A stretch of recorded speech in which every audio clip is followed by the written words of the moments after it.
Chihiro adalah seorang kutu buku yang kesepian dan gabut, yang terobsesi dengan gadis-gadis zombie setelah ibunya meninggal. Namun, hidupnya berubah ketika ia menemukan sebuah buku tentang kebangkitan dan mencoba membuat ramuan zombie untuk kucingnya yang mati, hanya untuk secara tidak sengaja mengubah gadis paling populer menjadi zombie dan menjadikannya pacarnya. Namun sebelum ini, Chihiro adalah seorang penggemar zombie yang berpikiran sederhana, yang menghabiskan hari-harinya menonton film zombie dan berhayal tentang membangkitkan gadis-gadis zombie favoritnya. Ini telah menjadi rutinitasnya sejak kematian ibunya menghancurkan hatinya, hingga akhirnya ia menemukan pelipur lara pada zombie dan seekor kucing liar yang diadopsinya bernama Babu. Namun, kenyamanan sesaat ini sirna ketika suatu hari truk ikut campur dan merenggut nyawa Babu. Hal ini membuat Chihiro kembali patah hati, dan setelah mengubur Babu, ia merasa hidupnya menjadi tidak berarti. Malam itu, dia tiba-tiba teringat sebuah buku misterius yang pernah dia temukan beberapa waktu lalu, dan menyadari bahwa buku itu tentang membangkitkan orang mati. Dia tidak membuang waktu sedetik pun, dan dengan cepat menggali Babu dari kuburnya, memasukkannya ke dalam kotak es, dan menuju ke hotel terbengkalai untuk mulai bekerja. Namun, setelah beberapa malam mencoba membuat ramuan kebangkitan, dia menyadari bahwa dia mungkin tidak akan berhasil karena salah satu halaman penting dalam buku itu terbakar. Dari apa yang bisa dia pahami, tampaknya dia membutuhkan semacam tanaman beracun. Jadi dia mencoba berbagai macam pilihan, namun tak satu pun dari cara tersebut berhasil. Tepat saat itu, dia mendengar langkah kaki dan mengintip keluar jendela, hanya untuk mendapati Rehea, gadis paling populer dari sekolah khusus perempuan di sebelah sekolahnya, berjalan menuju sumur di luar hotel.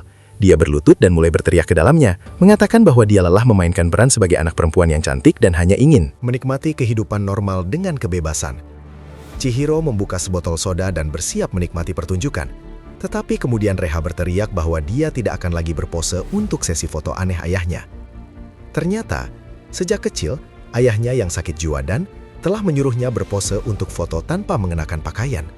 Setiap tahun di hari ulang tahunnya, seiring bertambahnya usia, dia mulai merasa tidak nyaman dan mengatakan kepadanya bahwa dia tidak akan lagi menjadi bagian dari fantasi anehnya. Namun, pria yang suka mengontrol itu mengancam Reha bahwa jika dia menentangnya lagi, semua orang yang dia cintai akan menghilang, jadi dia tidak punya pilihan selain menerimanya. Begitu Chihiro mendengar itu, dia menjatuhkan botol soda dan Reha melihatnya, yang membuat Reha malu.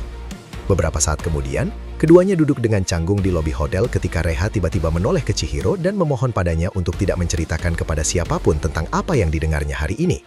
Dia menawarkan untuk melakukan apa saja sebagai imbalan, dan Chihiro mengintip rencananya sebagai pembayaran, sebelum mengatakan kepadanya bahwa dia memahami situasinya. Namun, dia masih terus mengoceh tentang bagaimana dia berharap bisa mati dan terlahir kembali sebagai orang lain.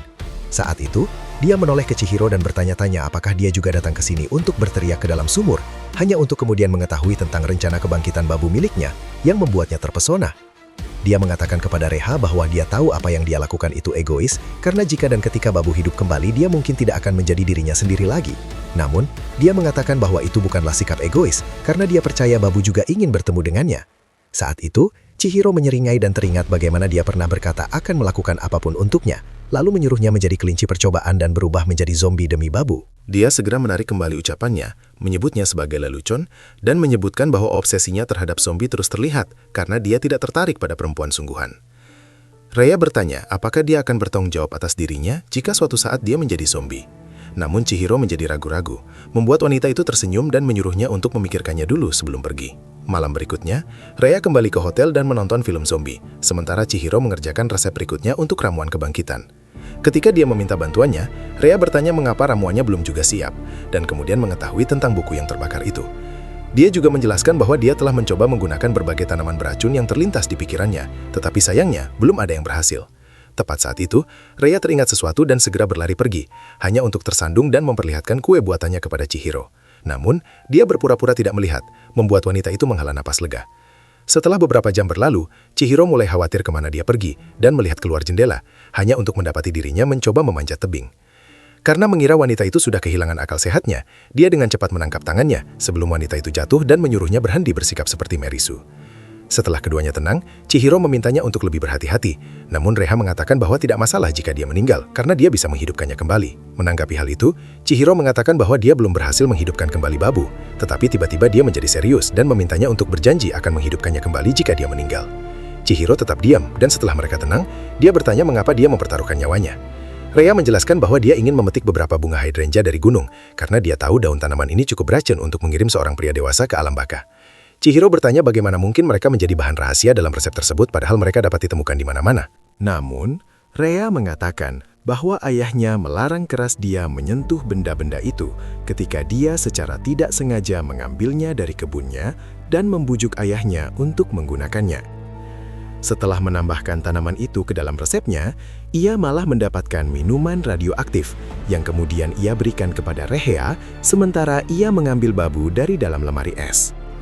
Diam-diam, dia menuangkan sebagian minuman ke dalam botol kaca yang dibawanya, lalu mereka menuangkan sisa minuman itu ke tenggorokan kucing tersebut, namun merasa kecewa karena tidak ada tanda-tanda kebangkitan. Kemudian, saat Chihiro berkemas untuk pulang, Rhea mencoba menghiburnya dengan menyarankan agar mereka mencoba lagi besok. Namun, dia mengecewakan wanita itu, menjelaskan bahwa dia tidak bisa lagi membuat babu menderita, jadi dia akan menguburnya besok. Dia juga mengundang wanita itu untuk bergabung dengan mereka dan berterima kasih padanya karena telah membantunya selama ini. Rhea merasa sedih karena tidak bisa bertemu dengannya di sini lagi, tetapi memaksakan senyum dan pergi. Tepat saat itu, Chihiro menyadari bahwa pergelangan kakinya terkilir dan menggendongnya seperti seorang putri, mewujudkan fantasi dongengnya menjadi kenyataan. Saat ia mendudukkan Rhea di jok belakang motornya, Rhea bertanya-tanya mengapa ia dilahirkan dalam keluarga yang berantakan dan bukan keluarga normal, dan berharap suatu hari nanti bisa hidup seperti gadis normal. Kemudian, Chihiro mengantarnya ke pinggiran perkebunannya setelah Rhea bersikeras dan mengungkapkan bagaimana dia diam-diam menyelinap keluar untuk bertemu dengannya, sama seperti dia berharap ayahnya yang memiliki keterbatasan mental tidak pernah mengetahuinya. Chihiro mengingatkannya untuk hadir di pemakaman babu besok, dan Rhea berjanji akan datang, sementara ayahnya mengawasinya dari jauh menggunakan teropong. Begitu dia sampai di rumahnya, pria itu memanggil namanya dan membuatnya pingsan dengan menampar wajahnya. Sementara itu, saat Chihiro sampai di rumah, sepupunya yang cantik Rano yang sedang mandi di kamar mandinya Memanggilnya dari jendela, dan pria malang itu terkejut melihat semua penampilan seksi Rano secara cuma-cuma. Dia mempertanyakan mengapa wanita itu berada di sini selarut malam, tetapi wanita itu hanya mengatakan bahwa dia bisa melakukan apapun yang dia mau, dan mengikutinya ke kamarnya. Lalu dia bertanya mengapa Chihiro bertingkah aneh dan pulang larut malam sejak babu meninggal. Dan Chihiro tidak bisa berbuat apa-apa selain memberikan alasan yang tidak masuk akal. Dia tidak membeli apapun dan dengan cepat mendorongnya ke samping.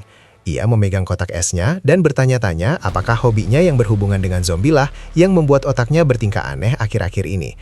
Saat Chihiro berusaha menahan diri untuk tidak menyentuh kotak itu, Rengo menahannya dan membukanya. Namun babu tiba-tiba melompat keluar dan langsung lari. Saat si penjahat kebingungan, Chihiro menjadi gembira setelah mengetahui bahwa sihir kelas 3-nya ternyata berhasil. Di sisi lain, Rhea kembali ke kamarnya dengan hati yang hancur setelah dipukuli oleh Dan mengetahui bahwa Dan telah mengeluarkannya dari sekolah. Dia duduk di tempat tidurnya, mengeluarkan botol kecil itu dan meminumnya sebelum tertidur, mengetahui bahwa meskipun itu tidak akan mengubahnya menjadi zombie, setidaknya itu akan menyelamatkan hidupnya. Namun keesokan paginya, dia bangun seperti biasa dan merasa aneh karena bisa selamat setelah meminum minuman yang terbuat dari daun hidrangea yang terkenal beracun. Karena tidak punya pilihan lain, dia memasang senyum palsu dan dengan riang menyapa ayahnya dan ibu tirinya yang pendiam, Arya. Yang terakhir langsung menanyakan tentang ulah yang dilakukannya semalam dan mengingatkannya bagaimana kegagalannya mempengaruhi titranya sebagai ketua OSIS, sementara Rhea memberikan alasan yang tidak masuk akal tentang bagaimana dia hanya ingin melihat bulan. Dan memperingatkan istrinya agar tidak bersikap kasar kepada Rhea yang membuat istrinya marah, dan dia pun meninggalkan ruangan dengan geram. Dia memanfaatkan kesempatan ini untuk akhirnya membuat suaminya yang selama ini mengabaikannya bertepuk tangan. Tetapi seperti biasa, suaminya mengabaikannya karena dia hanya tertarik pada alur cerita yang dangkal. Kembali ke dalam pipa pembuangan, Ranko terjebak berkat anugerah yang diberikan Tuhan kepadanya. Sementara Chihiro melanjutkan pengejarannya dan berakhir di bagian belakang hotel terbengkalai tempat dia melakukan eksperimennya. Pada saat yang sama di sekolah, Yashitaka menyadari bahwa dia tidak akan pernah bisa bertepuk tangan dengan seorang wanita. Jadi, dia beralih ke teman kutunya, Mogi, dan memberinya pijat melon sebagai gantinya. Namun, sebelum mereka memasuki wilayah Pelani, Rhea tiba dan menanyakan tentang Chihiro kepada mereka. Saat Mogi memberitahunya bahwa dia tidak datang ke sekolah hari ini, Yashitaka langsung berpikir ulang dan mempertanyakan apa yang diinginkannya dari pecundang itu. Rhea mengatakan bahwa dia hanya ingin melindungi kacang-kacang berharga milik Yashitaka dan kemudian melarikan diri, meninggalkan Yashitaka yang terus menangis karena nasib buruknya. Di sisi lain, Rhea memutuskan untuk pergi ke hotel yang terbengkalai untuk mencari Chihiro. tanpa menyadari bahwa kepala pelayannya mengikutinya atas perintah Dan. Sementara itu, saat Chihiro bertanya-tanya apa hubungan antara hotel dan Babu, dia mendapati Babu sedang memakan daun hydrangea dan menyadari bahwa dia berada di tempat yang sama di mana Rhea hampir jatuh dan meninggal tadi malam. Tepat saat itu, dia muncul di tebing, tersandung karena kakinya yang terluka dan mengutuk dirinya sendiri karena telah mencelakakan Chihiro, satu-satunya orang yang pernah melihatnya apa adanya. Namun ayahnya yang gila muncul di belakangnya dan menyuruhnya pulang bersamanya selagi ia masih bersedia memaafkannya. Kali ini ketika dia mencoba menyentuhnya, Rhea menepis tangannya dan mengatakan bahwa dia sudah muak dengan obsesi gilanya itu. Selain itu, dia menyatakan bahwa meskipun dia adalah putrinya, tubuh dan hatinya tidak sepenuhnya milik ayahnya dan bahwa dia membutuhkan kebebasannya. Dan bertanya apakah dia sedang membicarakan kebebasan untuk bergaul dengan anak laki-laki. Tetapi ketika dia tidak menjawab, Dan meraih lengannya dan mulai menyeretnya kembali bersamanya. Chihiro memperhatikan saat wanita itu memohon padanya untuk setidaknya memberinya 1 hari kebebasan. Namun, saat itu juga, Babu melompat ke tebing dan menyela Dan. Saat geyser itu mereda dan mengeluh tentang alergi kucingnya, Rhea mengenali Babu dan berlutut di hadapannya, menyadari bahwa obat vudu itu telah berhasil.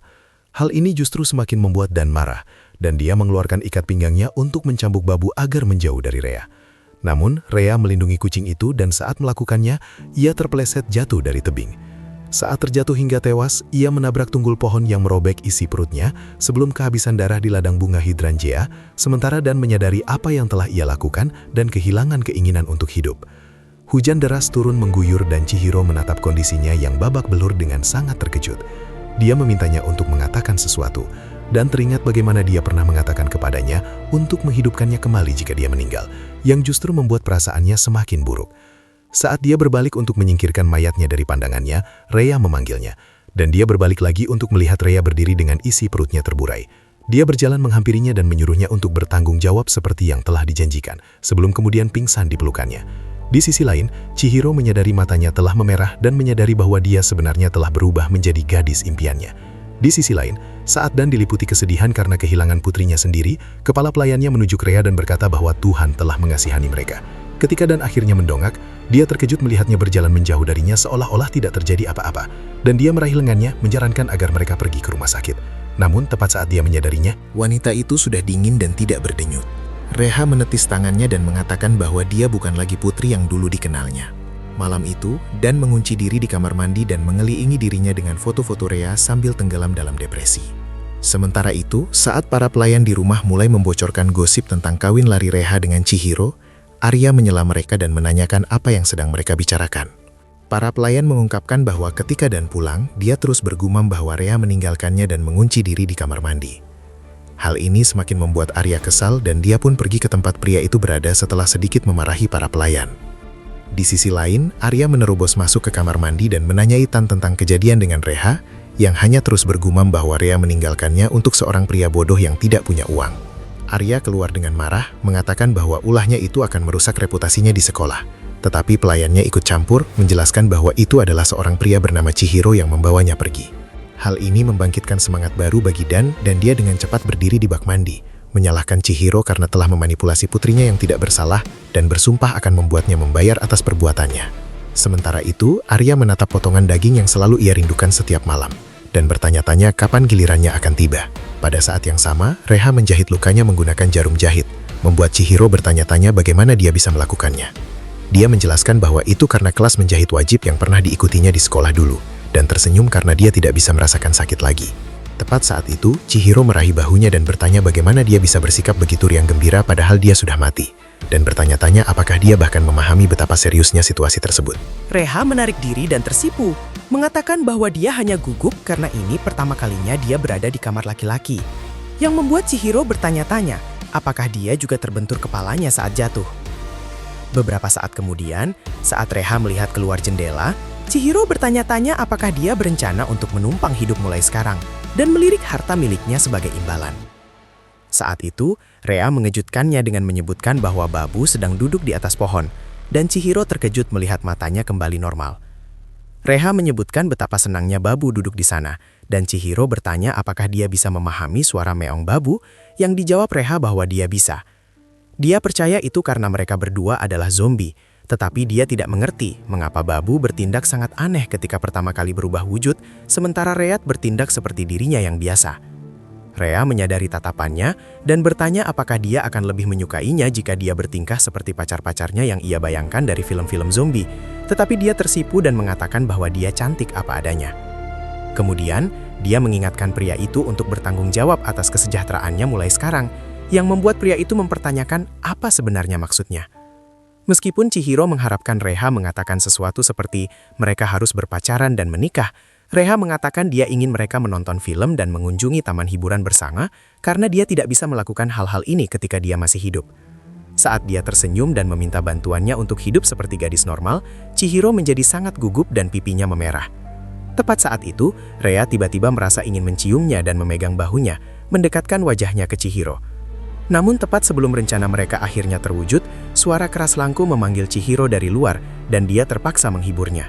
Si mulut besar itu menyebutnya brengsek karena meninggalkannya di pagi hari dan mengatakan dia akan datang ke kamarnya. Tetapi karena Chihiro tidak ingin ada yang tahu tentang Rea dulu, dia membujuknya untuk membicarakan masalah ini di luar.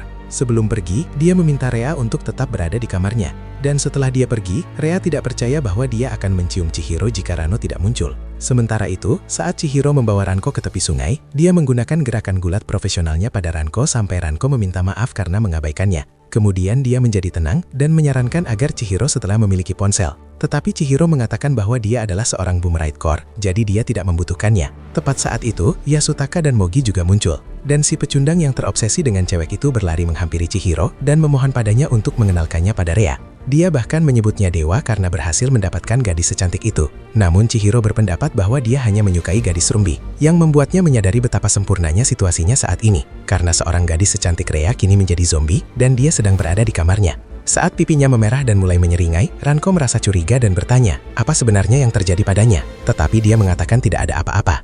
Pada saat yang sama, Rea duduk diam di kamarnya dan bertanya-tanya, apakah Rano adalah seseorang yang diminati Chihiro? Yang membuatnya merasa sedikit cemburu. Dia mengalihkan perhatiannya dengan memanfaatkan rumah yang kosong dan pergi ke kamar mandi. Di sana dia melepas perbannya dan masuk ke kamar mandi, hanya untuk menyadari bahwa dia tidak bisa lagi merasakan apakah suhu airnya panas atau dingin. Tepat saat itu, dia menemukan Lova dan mulai bermain dengannya. Tetapi tiba-tiba pintu terbuka dan kakeknya yang gila, Jaguro, masuk. Rea segera menyuruhnya pergi dan menutupi rencananya. Namun, pria yang berbudaya itu langsung menerjangnya dan meraba-raba bagian tubuhnya sambil memanggilnya Sada. Setelah berjuang beberapa kali, Rea akhirnya berhasil melarikan diri dan berlari ke kamar Chihiro, meninggalkan si psikopat mesum itu yang kemudian melompat ke arah Meo yang baru saja pulang. Dia dengan mudah menendangnya menjauh, dan ketika pria itu memanggilnya Satada, dia mengingatkan pria itu bahwa nama istrinya adalah Kyo, bukan Sada. Di sisi lain, Ria menyadari waktu makan malam telah tiba dan memikirkan Dan, bertanya-tanya bagaimana ia berhasil lolos dari sesi pemotretan aneh Dan semalaman, hanya untuk berakhir di pelukan kakek Chihiro yang berbudaya. Namun, dia tetap merasa senang karena akhirnya bebas dan berbaring di lantai. Ketika Chihiro pulang larut malam, ia mendapati istrinya setengah tertidur di lantai, hanya dengan handuk yang menutupi tubuhnya. Saat menyapanya dengan suara mengantuk, Chihiro menyuruhnya untuk menutupi tubuhnya agar tidak masuk angin. Namun wanita itu malah mengingatkannya bahwa dia sudah mati. Hal ini membangkitkan kembali sisi kutu buku zombie dalam diri Chihiro, dan dia dengan cepat berlutut di sampingnya, menanyakan banyak pertanyaan tentang apakah perutnya sakit sekarang setelah dia menjadi zombie, yang kemudian dijawabnya bahwa ususnya pecah ketika dia meninggal. Dia juga menyebutkan bagaimana tubuhnya tidak lagi bergerak seperti biasa, hampir seperti kaku. Dan ketika Chihiro menyentuh lengannya, dia menyadari bahwa rigor mortis mulai terbentuk, yang berarti tubuhnya perlahan membusuk. Dia segera membaringkannya di tempat tidurnya, dan mulai memikirkan cara untuk melindungi tubuhnya, karena jika tidak, tubuhnya akan membusuk dalam beberapa hari. Setelah menutup jendela dan memasang tirai, Chihiro menyalakan pendingin ruangan dan mengucapkan selamat malam kepada Ria sebelum meninggalkan ruangan. Kemudian dia menuju ke tempat pemujaan di rumahnya dan berbaring di lantai, mengenang senyum indah Ria. Saat bayangan tubuhnya membusuk mulai terlintas di benak Chihiro, ia menyadari bahwa ia perlu menemukan cara untuk mengawetkannya dengan cepat. Keesokan paginya, dia meminta buku tentang pengawetan mayat kepada saya, Tetapi saya mengatakan bahwa saya sudah meminjamkannya kepada seorang temannya. Melihat ekspresi kecewa di wajahnya, Miro bertanya mengapa dia membutuhkannya. Namun pria itu hanya mengangkat bahu dan pergi. Membuat Miro bertanya-tanya mengapa dia bersikap begitu mencurigakan akhir-akhir ini. Setelah itu, dia kembali ke kamarnya dan mengamati Reha dengan saksama, mengkhawatirkan apa yang harus dia lakukan agar Reha tidak membusuk selama mungkin. Namun ayahnya, Dune, memanggilnya ke bawah untuk sarapan dan mengganggu proses berpikirnya. Chihiro memberitahunya bahwa dia akan segera turun dan menyadari bahwa meninggalkan Reha di tempat tidurnya seperti ini mungkin bukan ide terbaik. Jadi dia dengan cepat menyiapkan tempat tidur darurat untuknya di dalam lemari dan mencoba memindahkannya ke tempat tidur itu. Namun dia tersandung saat menonton salah satu film zombinya dan akhirnya jatuh ke lantai dengan Reha di atasnya. Kecurigaan mereka membangkitkan sisi bejat dalam dirinya, dan dia hampir saja berhubungan intim dengan mumi sungguhan. Hanya untuk kemudian Dune memanggilnya sekali lagi dan menghentikan tindakannya. Dia dengan cepat menempatkan Reha di dalam lemarinya. Tetapi tepat saat dia hendak pergi, perut Reha berbunyi, membuat Chihiro bertanyakannya, apa yang harus dia berikan untuk dimakan Reha setelah tubuhnya kembali normal. Kemudian, saat makan siang bersama keluarganya, dia teringat, Reha meminta bantuannya untuk menjalani hidup seperti gadis normal. Jadi dia bertanya padaku, apa arti normal? Dia menatapnya seolah-olah dia baru saja kehilangan satu lagi sel otaknya. Jadi katanya, tidak apa-apa, lalu kembali melanjutkan makannya. Pada saat yang sama, Reno mengantarkan makanan dari restoran keluarganya ke rumah Reha. Di mana ia menemukan seorang siswa junior dari sekolah sedang bersembunyi di semak-semak. Saat ditanya apa yang dilakukannya di sini, gadis junior itu menjelaskan bahwa setelah Reha menghilang, dia datang ke rumahnya untuk mencari petunjuk tentang keberadaannya. Namun, dia tidak menemukan satupun. Saat Rano berjalan pulang, gadis itu mengikutinya dan terus mengoceh tentang bagaimana Reha adalah idolanya. Jadi, setelah dia mulai terlihat seperti selalu kesal, dia mulai khawatir. Dia juga menunjukkan kepada Ranko beberapa foto yang diambilnya bersama Reha dan memuji kecantikan Reha yang luar biasa, membuat Ranko merasa iri pada Reha dan curiga bahwa gadis ini mungkin sedikit berwarna-warni. Sementara itu, Chihiro terjebak dengan tugas bersih-bersih kuil bulanannya. Namun ketika ia khawatir tentang sedikitnya waktu yang tersisa sebelum Reha benar-benar membusuk, Dune, yang juga merupakan pendeta di kuil keluarga mereka, memberitahu Chihiro bahwa ia tidak dapat memelihara kucing lain karena Babu baru saja meninggal beberapa hari yang lalu. Bocah itu menjelaskan bahwa tidak ada kucing baru, hanya si Babu tua yang sama yang dia hidupkan kembali. Namun Dune tidak berpercayainya dan bertanya-tanya apakah dia sedang berada di atas dedaunan hijau yang aneh akhir-akhir ini. Namun, Joro mendengar percakapan itu dan mengatakan bahwa dia benar-benar melihat Babu berjalan-jalan. Dan tepat ketika Chihiro mulai tertawa bersamanya, dia malah menyebut pil kebangkitannya itu luar biasa. Chihiro terdiam dan bertanya apa maksudnya dengan pil kebangkitan itu. Namun Kate dengan cepat kembali ke wujud geysernya yang menyeramkan dan menjilati hidungnya, yang benar-benar membuatnya bingung. Dia mencoba mengikutinya untuk mengajukan lebih banyak pertanyaan, tetapi Dune menangkapnya dan menyuruhnya untuk tidak bermalas-malasan dalam pekerjaannya. Saat kembali membersihkan rumahnya, Chihiro membayangkan apalagi yang pasti diketahui Chagoro, seandainya dia benar-benar orang yang menulis resep kebangkitan itu. Benar. Kemudian Mel menghampirinya dan mengatakan bahwa dia akan membersihkan kekacauan di kamarnya. Meskipun Chihiro awalnya berterima kasih padanya dan kembali melamun, dia tiba-tiba menghentikannya ketika dia teringat Reha dan mengatakan bahwa dia akan membersihkan kamarnya sendiri karena dia sudah besar sekarang. Meo merasa itu mencurigakan, tetapi membiarkannya melakukan keinginannya, dan Chihiro menghela napas lega. Tepat